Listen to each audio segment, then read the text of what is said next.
David Lipson, our Sky News political reporter, following the PM on that trip. We'll have more reports throughout the day.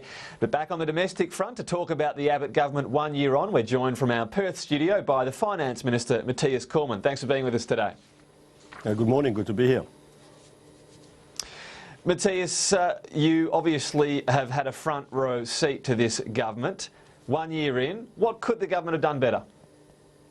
1 year on, what we can reflect on is that we went to the last election promising to scrap the carbon tax and the mining tax, and both the carbon tax and the mining tax are gone. We promised to stop the boats, and the boats are stopping.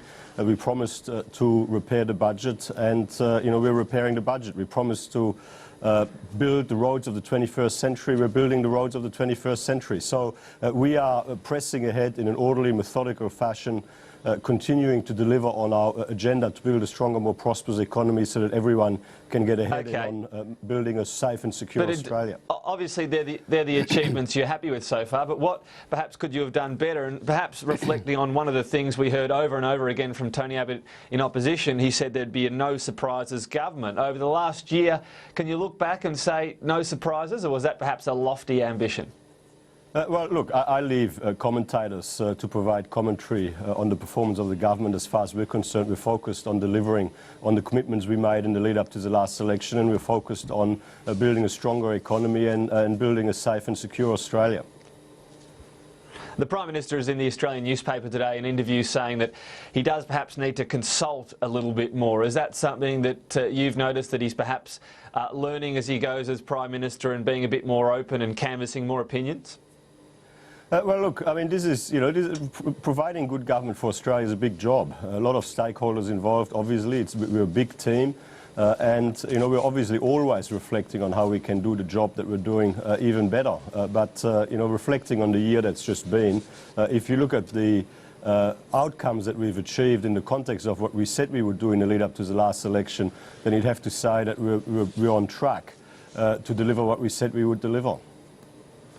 One of the deadlines the PM did give on his various election promises is that there would be cranes over the city's skylines within 12 months. That appears to be one you're falling a bit behind on, perhaps because of getting approvals to actually build these roads has taken a bit longer. Is that timeline blown out a little bit? We're working very hard at building the roads of the 21st century right across Australia, and we've made significant commitments in terms of additional investment in productivity-enhancing infrastructure. We've put forward a $50 billion package to boost economic growth on the back of increased investment in productivity-enhancing infrastructure. Look, I mean, obviously we'll continue to proceed as fast as we can. But to have that underway after 12 months hasn't quite happened, has it? That one's just been a bit tricky to hit. Well, we will continue to work as best as we can to make progress as fast as we can, bearing in mind, obviously, that we've got to work with our partners at a state level, and that we've got to go through certain processes to ensure that taxpayers' money is spent wisely and effectively. As for the economy as a whole, if you take a snapshot from a year ago and now, consumer confidence lower than it was a year ago, business confidence about the same, perhaps slightly lower, unemployment half a point higher. That must be somewhat disappointing for you as Finance Minister. Well, I don't accept your description of where consumer confidence is at. Consumer confidence has actually been rising. When we came into government, we inherited an economy growing below trend, rising unemployment, a low consumer confidence, business investment which had plateaued, a budget in very bad shape with a rapidly deteriorating position, and a spending growth trajectory that was taking us to government debt of $667 billion within the decade and growing beyond that. So over the last 12 months, we've been working very hard to turn that situation around. And of course, central elements of our plan to turn that situation around was to get rid of the carbon tax and the mining tax. We would have liked to have got rid of the carbon tax and the mining tax sooner, to provide certainty to business sooner, but we're dealing with the Labor Party and the Greens Party in the Senate, and they were of course in control of the Senate until just a few months ago, who were putting politics ahead of the national interest. So, look, we are going as fast as we can. When it comes to dealing with that Senate and Clive Palmer in particular, how have you found that? That obviously hasn't quite been a whole year dealing with the Senate, but Clive Palmer, he's seen by some to be rather erratic. He says no to a few things and eventually comes on board and says yes. What happens with the negotiation there is when he says no, you don't really take it as a final answer, do you? Well, I just look at the outcomes. I mean, the new Senate has only sat for 4 weeks so far, and in those 4 weeks, we have been able to scrap the carbon tax, which is good news for Australia, which will help us strengthen the economy. We've been able to confirm the government's improvements to our financial advice laws, which is good for the economy, which will take costs out of the economy. And of course, we've been able to scrap the mining tax, which is something that we promised we would do in the lead up to the last election. Now, as far as our dealings with... In terms of the things you haven't been able to pass as yet, we know that there are still billions of dollars worth of savings there. What's the ultimate plan there? Because there's a lot of talk about bracket creep, essentially inflation happening, and if you don't make tax cuts periodically, then people essentially pay more tax. Is that going to be a way to recoup some of those savings you haven't been able to make? Well, the ultimate plan is to continue to implement the budget in an orderly and methodical fashion, sequentially and in a prioritised way, going through the measures one by one, in order that they actually are coming into effect.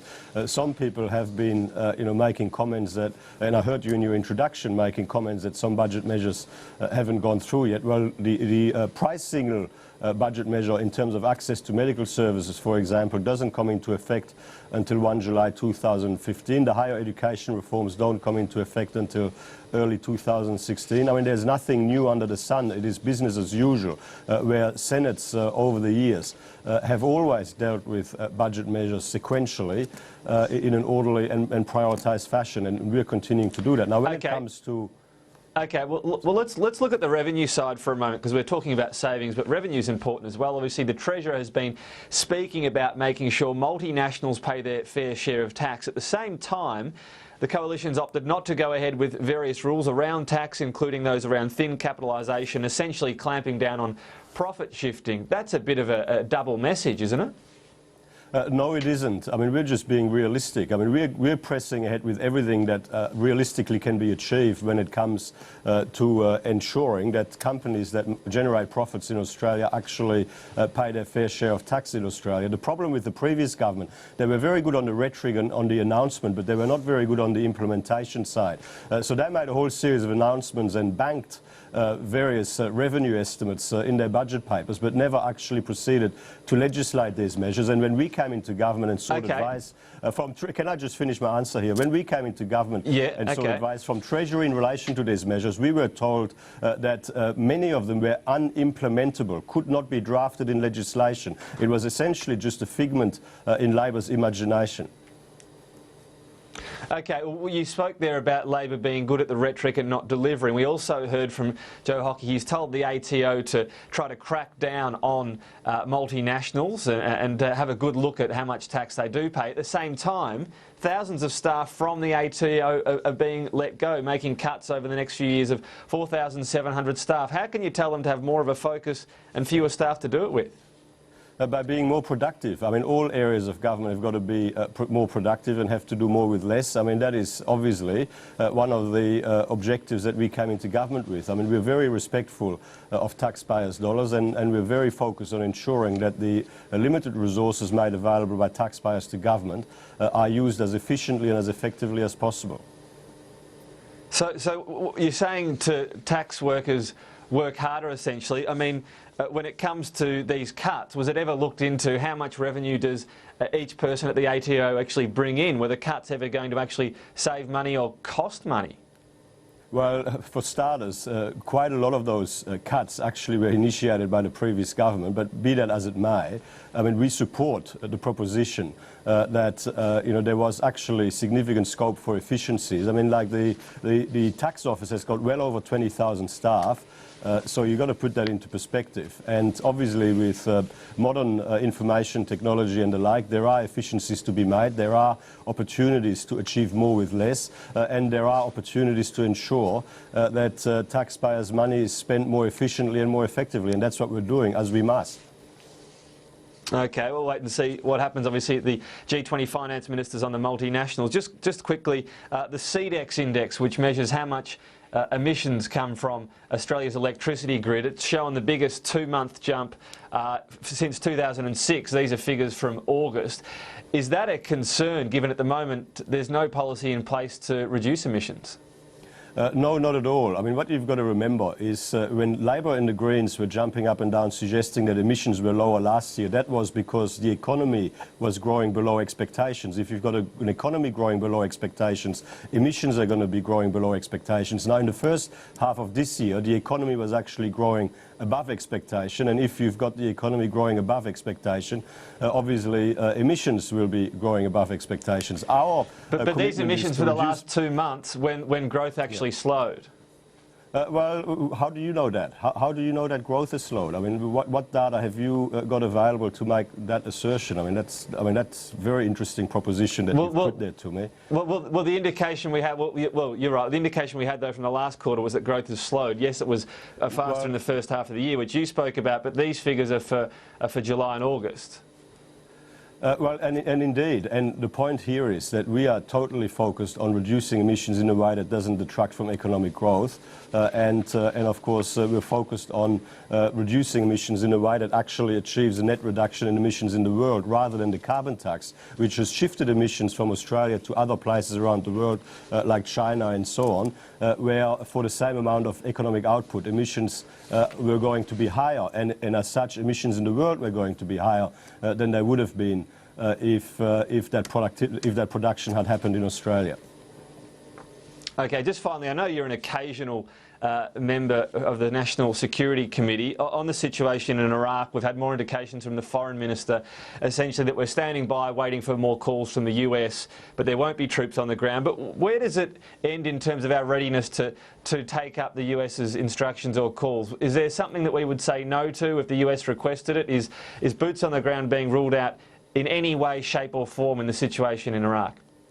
Well, none of the countries that are currently involved in addressing what is a humanitarian disaster in Iraq and Syria are interested in putting, as you say, boots on the ground at present. I mean, as far as Australia is concerned, we obviously stand ready to support international efforts to respond to the humanitarian crisis in a way that is proportionate for Australia, that has clear objectives and that, of course, helps to address humanitarian issues. I mean, this is an issue with domestic implications for Australia. Obviously, the security threats that flow from what happens in that region, some of the barbaric events that are happening in that region do have implications for Australia. So we do stand ready, if and when requested, to participate in further activities if that is the way it plays out. All right, well, we're right out of time, but Finance Minister Mathias Cormann, thanks very much again for your time on Saturday Agenda. Always good to talk to you.